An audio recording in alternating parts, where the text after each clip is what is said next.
Hello students, so in the continuation of the chapter wave optics, so we are going to start the topic diffraction of light. So पिछली class में students हमने interference of light को बहुत अच्छे से तैयार कर लिया था और मैंने आपको बताया था कि भाई इंटरफेरेंस ऑफ लाइट क्या होता है.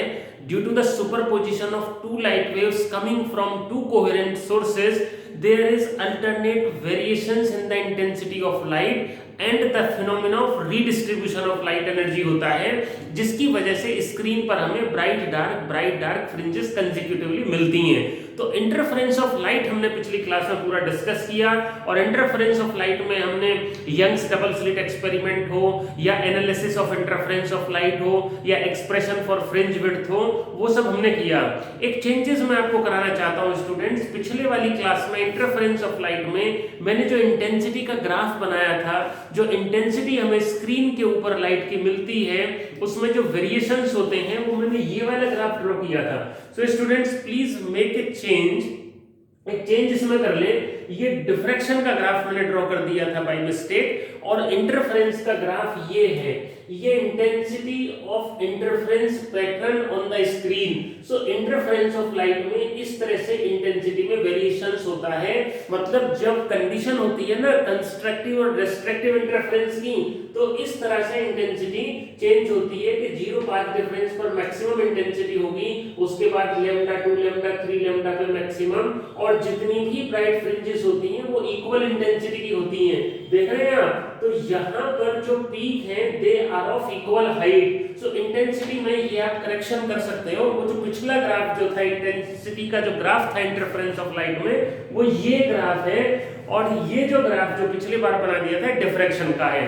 तो अब हम शुरू करने जा रहे हैं डिफ्रैक्शन. सो आप देख रहे हैं हम कैसे वेव ऑप्टिक्स का चैप्टर सटासट करते चले जा रहे हैं और कंटिन्यूअसली बहुत अच्छे से हम एक्सप्लेनेशन के साथ ये कर रहे हैं. तो जैसा कि हमने पिछली क्लास में इंटरफेरेंस ऑफ लाइट किया था, एक नेक्स्ट फिनोमिना होती है लाइट की जो वेव फिनोमिना है और वेव ऑप्टिक्स में ही हम उसको डिस्कस कर सकते हैं और वेव मैकेनिक्स के कंसेप्ट को यूज करके ही हम इसको एक्सप्लेन कर सकते हैं. That is diffraction of light. अब स्टूडेंट डिफ्रैक्शन होता क्या है?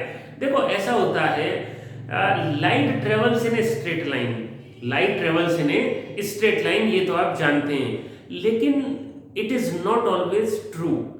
Light does not travel in a straight line. देखो कैसे, एक सिंपल सा मैं आपको एक्सपेरिमेंट करके बताता हूं. जैसे यहां पर मान लो ये स्क्रीन है और यहां ये स्लिट है, इसमें से लाइट ऐसे जा रही है, सीधी चल रही है. आप कहेंगे sir light travels in a straight line, आपकी बात बिल्कुल ठीक है, लेकिन ये लाइट का स्लिट है, लाइट को जाने का रास्ता है और ये स्क्रीन है. तो ऐसा नहीं होता प्रैक्टिकली कि इसी रीजन में हमें लाइट मिले. हमें ऊपर वाले रीजन में भी कुछ लाइट मिलती है और नीचे वाले रीजन में भी कुछ लाइट मिलती है. ओके, तो ऐसा क्यों होता है कि जो पैसेज लाइट के जाने का स्लिट का, जो स्लिट में से लाइट जा रही है, स्लिट की कॉर्नर एजेस पे से लाइट बेंड होकर इस रीजन में भी चली जाती है. तो अब ये उतना ही ज्यादा एप्रिशिएबल होता है जितना स्लिट का साइज कम होता है.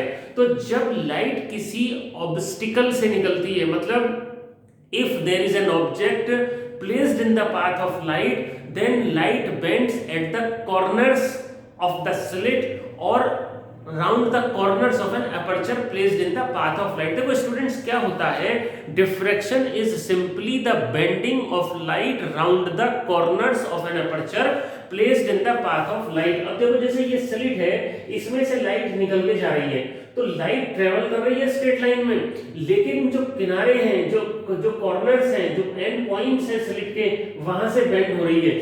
अगर ऐसा नहीं हुआ होता तो हमें स्क्रीन पर ऊपर वाले रीजन में और नीचे वाले रीजन में लाइट नहीं मिलती. तो बहुत इंपॉर्टेंट फिनोमिना है कि diffraction is the bending of light. अब आप कहेंगे कि सर रिफ्लेक्शन में भी बेंडिंग होती है, रिफ्रैक्शन में भी बेंडिंग होती है. आपकी बात बिल्कुल सही है. रिफ्रैक्शन में तो बेंडिंग को मैं इस तरह से डिफरेंशिएट कर सकता हूं कि रिफ्रैक्शन में तो मीडियम चेंज हो जाता है, इसमें मीडियम चेंज नहीं होता. अब आप कहेंगे कि सर रिफ्लेक्शन में तो मीडियम चेंज नहीं होता, रिफ्लेक्शन में भी बेंडिंग होती है. आपकी बात बिल्कुल सही है, रिफ्लेक्शन में भी बेंडिंग होती है, लेकिन रिफ्लेक्शन की बेंडिंग और डिफ्रैक्शन की बेंडिंग में डिफरेंस ये है कि रिफ्लेक्शन में बहुत ज्यादा बेंडिंग होती है. जैसे मान लो ये मेरी कोई प्लेन स्मूथ सरफेस है, ये लाइट रे पड़ा और ये ऐसे बेंड हो गया, तो दिस एंगल इज ग्रेटर, बहुत ज्यादा। और डिफ्रैक्शन में क्या होगा, बहुत स्मॉल सा एंगल, मतलब लाइट इंसिडेंट होगी और ये डिफ्रैक्ट होकर चलती बनेगी। So diffraction is a bending, reflection is a bending, the difference is the angle of incident, जो एंगल होता है, जिस एंगल से बेंडिंग होता है, that is small in case of diffraction. It is like an expert driver. जब आप car drive करना सीखते हैं तो आप किसी भी चीज को बहुत ज्यादा दूर होके बचा के चलते हैं। जैसे कोई साइकिल वाला जा रहा है तो आप काफी दूर जाएंगे और फिर अपनी गाड़ी को निकालेंगे। But if you are expert in that, तो क्या करेंगे, आप बिल्कुल पास से निकाल देंगे, क्योंकि आपको एस्टिमेट उसमें हो जाता है। ओके, तो diffraction is basically the bending of light round the corners of an aperture placed in the path of light. Simple experiment diffraction का आप कर सकते हो। You can take two blades, edges of the blades are close to each other, are brought close to each other, so there is a fine line between the edges of blades.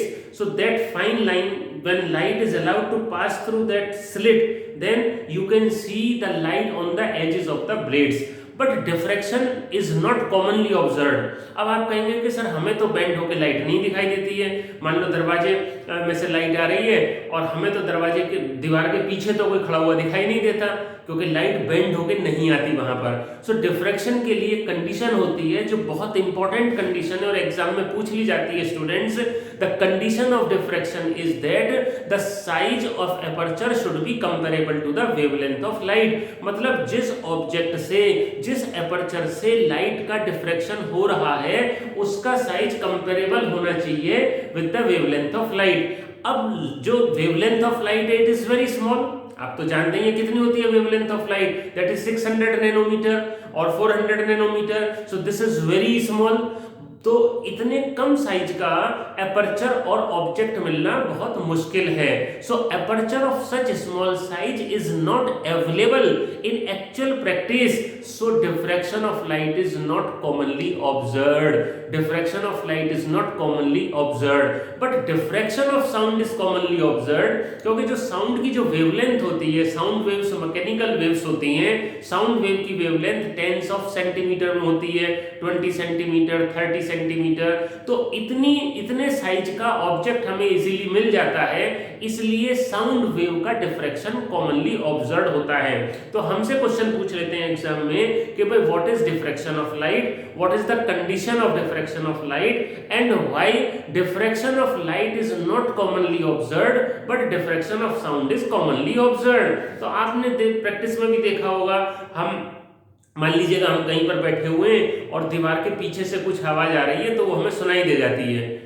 दीवार के पीछे से कोई बात कर रहा है तो हमें सुनाई दे जाता है, क्योंकि जो साउंड वेव्स होती हैं वो डोर में से, उनको जहां भी जगह मिलती है, जहां पर भी ओपनिंग मिलती है, वहां से वो निकल के हमारे पास तक पहुंच जाती हैं। लेकिन अगर दीवार के पीछे कोई खड़ा हुआ है तो वो हमें दिखाई नहीं देगा, क्योंकि लाइट बेंड होके इतने बड़े साइज के डोर में से नहीं आ सकती, क्योंकि डिफ्रैक्शन लाइट का कॉमनली नहीं होता। डिफ्रैक्शन ऑफ लाइट की कंडीशन होती है कि size of aperture should be comparable to wavelength of light. So students, आपको डिफ्रैक्शन का आइडिया हो गया होगा। Diffraction is very simple phenomena. This is the phenomena of bending of light round the corners of an aperture or obstacle placed in the path of light. The condition of diffraction is that the size of aperture should be comparable to the wavelength of light. जैसे मान लो ये marker है और ये मेरा point है, तो light जब इस पॉइंट के ऊपर से जाएगी तो पॉइंट पे वो बेंडिंग हो जाएगी, जैसा कि मैंने इस डायग्राम में दिखाया गया है। तो ये एक सिंगल स्लिट है, तो डिफ्रैक्शन जो होता है वो सिंगल स्लिट से होता है। Diffraction is a single slit phenomena and interference is A double slit phenomena. Diffraction is a single slit phenomena and interference is A double slit phenomena. तो इसके बाद स्टूडेंट्स हमें डिस्कस करना होता है कि भाई सिंगल स्लिट से डिफ्रैक्शन कैसे होता है। सिंगल स्लिट से डिफ्रैक्शन का मतलब क्या होता है?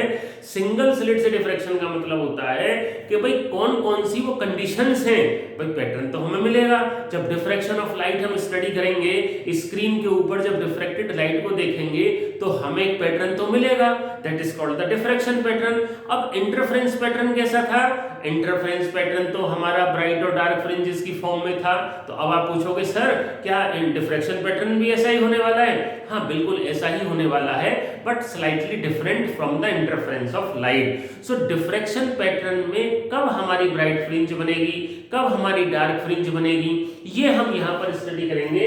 diffraction of light due to single slit. So single slit का मतलब होता है the passage through which light can pass. Okay, so there is a plane wave front we obtained, and you know how do we get the plane wave front? अगर हम किसी light source को convex lens के focus पर रख देते हैं, so parallel light rays are obtained and they are light rays are perpendicular to the plane wave front. So ये एक हमारा plane wave front है which is allowed to pass through this slit AB and size of the slit is A, मतलब slit width हमारी A है. तो ये light रे एक और कॉन्वेक्स लेंस हमने इसके रास्ते में रख दिया, तो यहाँ पर हमारा सेंटर है और सेंटर पे हमारी लाइट रे मीट करेगी, तो सेंटर पे ब्राइट लाइट मिलेगी क्योंकि पाथ डिफरेंस 0 है. अब इसके अलावा क्या होगा, इसके अलावा यहाँ से लाइट ये ऐसे बेंड होगी, ओके, और बेंड होके फिर ये कन्वर्ज करेगा और इस रे के कॉरस्पॉन्डिंग एक रे और यहाँ से निकल रही होगी जो कि इस पॉइंट P पर जाके हमारी मिलेगी और ये हो गया हमारा O सेंटर और ये डिस्टेंस हमारा हो गया सपोज x. ओके, तो यहाँ पर इस तरह से हमें डिफ्रेक्टेड लाइट मिलेगी, मतलब ये तो सीधी वाली लाइट हो गई जो कन्वर्ज होके O पे मैक्सिमम इंटेंसिटी की लाइट प्रोड्यूस कर रही है. Apart from this light converging at O, there is a light which bends at A, मतलब स्लिट के कॉर्नर से लाइट बेंड होके ऊपर वाले हाफ में और लोअर हाफ में that superimpose and meet at P. तो यहाँ पर P जो पोजीशन है, P जो पॉइंट है, the point P may be the position of bright fringe and may be the position of dark fringe depending on path difference और phase difference. और students पिछले टॉपिक में इंटरफेरेंस ऑफ लाइट में हमने path difference को बहुत अच्छे से डिस्कस किया. अब आप ये बताओ कि A से तो एक लाइट रे ट्रेवल करके P पे मिल रही है और एक B से लाइट रे ट्रेवल करके P पे मिल रही है. कौन सी लाइट रे लंबा पाथ ट्रेवल कर रही है सर? B वाली कर रही है. वह B वाली तो कर ही रही है ना, क्योंकि B वाली नीचे है, B लोअर हाफ में, तो ऑब्वियसली जो B से बेंड होके मिलेगी P पर वही ना लंबा पाथ ट्रेवल करेगी. कितना एक्स्ट्रा पाथ है, दैट इज पाथ डिफरेंस. तो मैं क्या कर लेता हूं, यहां से परपेंडिकुलर ड्रॉ कर देता हूं. ओके, ये बेंडिंग एंगल मान लो थीटा है, तो ये भी थीटा होगा और ये थीटा होगा, तो ये हमारा क्या हो जाएगा BAN. ठीक है, ये भी थीटा हो जाएगा ज्योमेट्रिकली. तो कितना एक्स्ट्रा पाथ है, ये एक्स्ट्रा पाथ है BN. So this BN is path difference. BN is path difference. BN is equal to A sin theta. सो ये हमारा यहाँ पर diffraction of light through single slit में पाथ डिफरेंस हो गया BN is equal to A sin theta.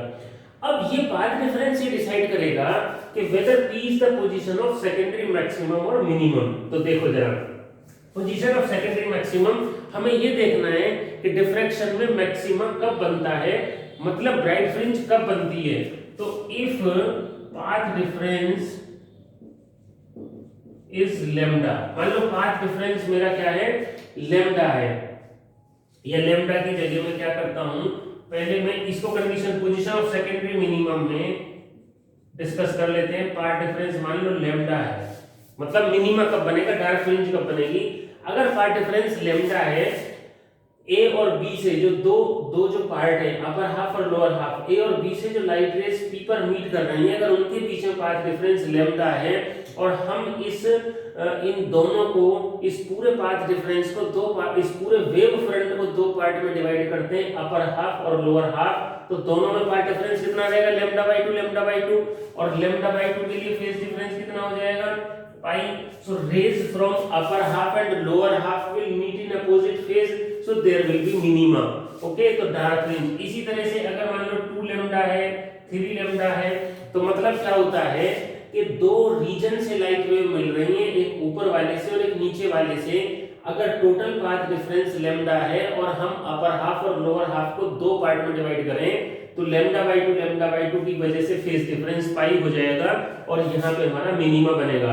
तो students ये डिफरेंस है कि जो इंटरफेरेंस में मैक्सिमम की कंडीशन थी वो डिफ्रैक्शन में मिनिमा की कंडीशन है।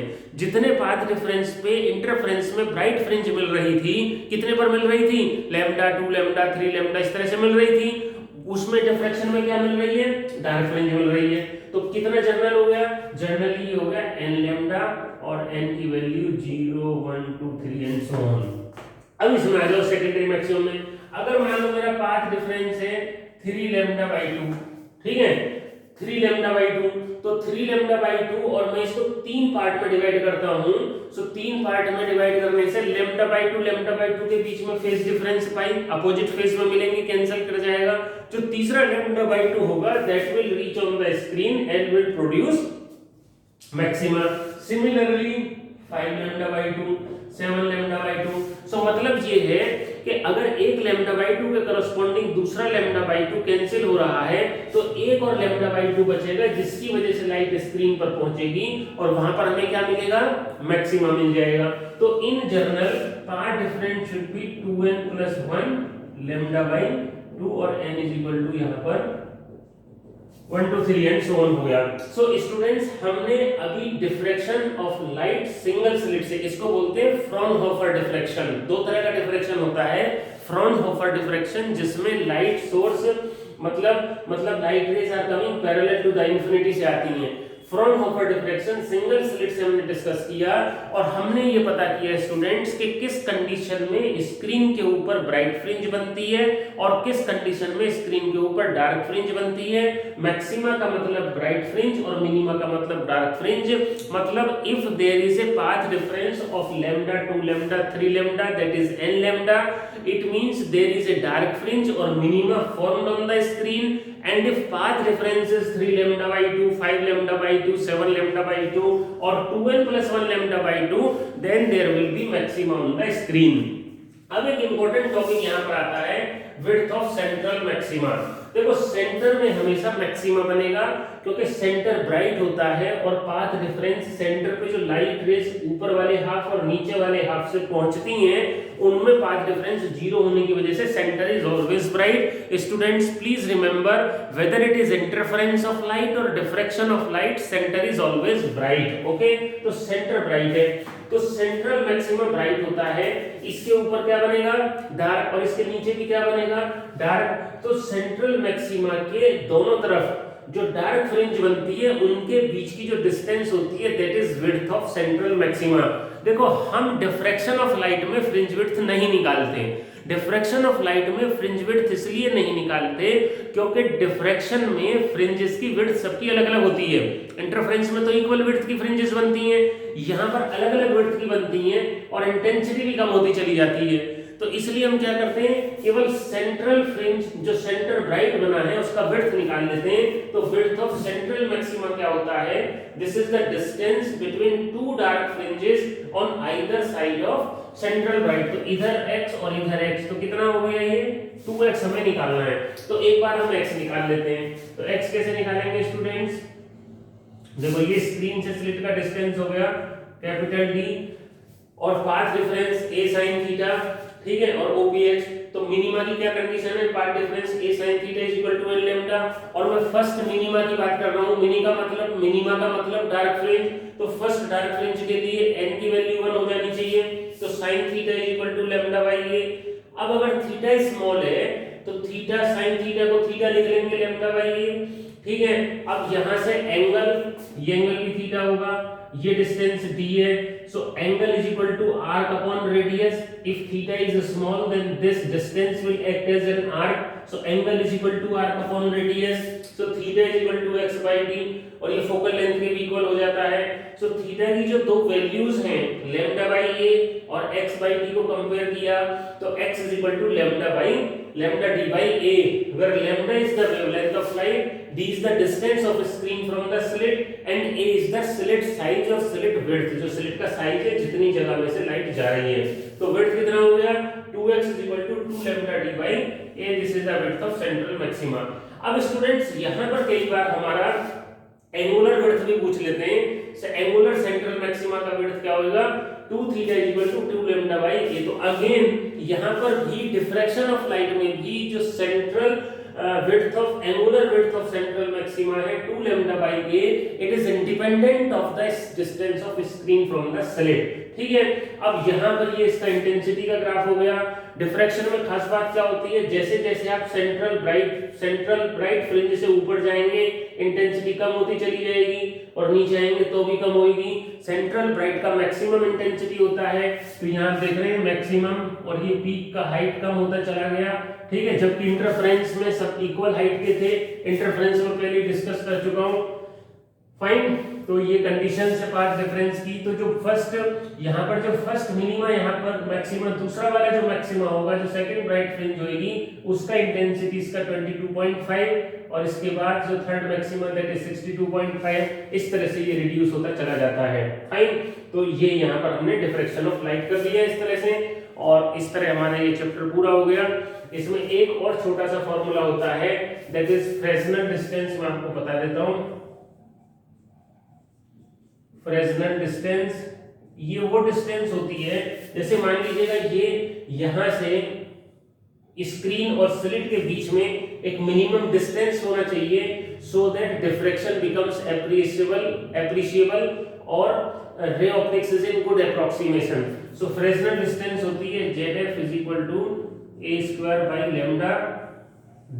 This is the minimum distance in which ray optics is in good approximation। मतलब अगर इससे कम डिस्टेंस हो गया तो हमारा फिर डिफ्रैक्शन नहीं होगा, ये कम से कम होना चाहिए a स्क्वायर बाई लैम्डा के इक्वल।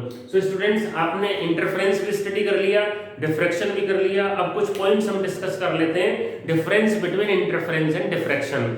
सो पहला तो डिफरेंस यही है कि इंटरफेरेंस डबल स्लिट फिनोमिना है, डिफ्रैक्शन सिंगल स्लिट फिनोमिना है। दूसरा डिफरेंस ये है कि इंटरफेरेंस ऑफ लाइट में जो फ्रिंजेस बनती हैं वो सब इक्वल इंटेंसिटी की होती हैं, मतलब जो ब्राइट फ्रिंज होगी वो इक्वली ब्राइट होगी, डार्क फ्रिंज इक्वली डार्क होगी। बट डिफ्रैक्शन में जो इंटेंसिटी है फ्रिंजेस का वो कम होता चला जाता है डिस्टेंस के साथ। थर्ड डिफरेंस ये हो गया, there is good contrast between dark and bright fringes in interference, but there is a poor contrast because in diffraction bright fringes are not of equal intensity, but in interference all bright fringes are equally bright and all dark fringes are equally dark। उसके बाद एक और difference ये हो सकता है कि भाई interference is the phenomena of superposition of two light waves coming from two coherent sources। और डिफ्रैक्शन क्या होता है, diffraction is the superposition of secondary wavelets coming from different parts of a single wavefront। मतलब एक ही wavefront के different part से जो secondary wavelets निकलती हैं उनके सुपरपोजिशन से हमें डिफ्रैक्शन मिलता है। इंटरफेरेंस ऑफ लाइट में फ्रिंज विड्थ इक्वल भी हो सकती है, अनइक्वल भी हो सकती है, बट डिफ्रैक्शन ऑफ लाइट में फ्रिंज विड्थ हमेशा अनइक्वल होगी। इसलिए हम डिफ्रैक्शन ऑफ लाइट में सेंट्रल ब्राइट फ्रिंज का जो विड्थ है वो हम निकालते हैं, विड्थ ऑफ सेंट्रल मैक्सिमा। सो इस तरह से स्टूडेंट्स हमारा ये वेव ऑप्टिक्स का भी चैप्टर हो गया पूरा। You can prepare this for the exam. Okay, thank you and thank you so much.